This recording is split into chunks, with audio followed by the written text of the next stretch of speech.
Dans la pause café précédente, nous étions demandé si nous assistions ici à un viol. La diagonale sur laquelle sont disposés les deux protagonistes va du verrou, en haut à droite, au lit. Ce lit occupe plus de la moitié du tableau, ce qui est assez étonnant et en même temps, au vu du sujet traité, ce qui est facilement compréhensible. Dans les replis de ce lit, Fragonard a caché des images secrètes. Approchons-nous de lui pour les décrypter. Cet angle du sommier peut faire penser à un genou recouvert d'un drap tel qu'on les étudiait à l'époque. Ce genou appartiendrait-il à un personnage que Fragonard aurait effacé par la suite? Rapprochons-nous de ces oreillers pour poursuivre notre enquête. À quoi vous fait penser leur dessin? Un éminent spécialiste a suggéré que c'était des seins de femmes. Ce lit serait donc anthropomorphique et représenterait les ébats des deux amants.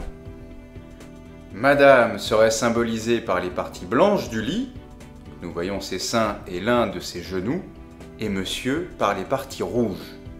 Regardez attentivement le drapé, est-ce que vous voyez quelque chose qui peut représenter monsieur? Les deux plis sur la petite table ne vous paraissent-ils pas étranges? Le même spécialiste voit dans les draps rouges un phallus. Le tableau du verrou a été composé par Fragonard pour être exposé à côté de celui-ci. C'est une adoration des bergers avec le Christ au centre du tableau et Marie à gauche. Mais quel est le rapport entre ce sujet religieux et sacré et notre verrou quelque peu licencieux?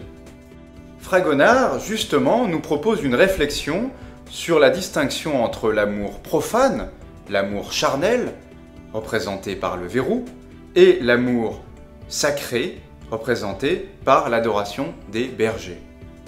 Distinction que nous retrouvons dans le traitement de la lumière.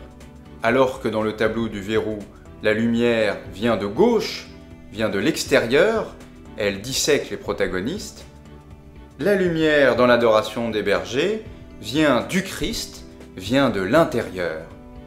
À la chambre du verrou, enfermé, répondent les cieux ouverts de l'adoration des bergers. J'espère que cela vous a plu et que vous nous rejoindrez pour de nouvelles pauses café.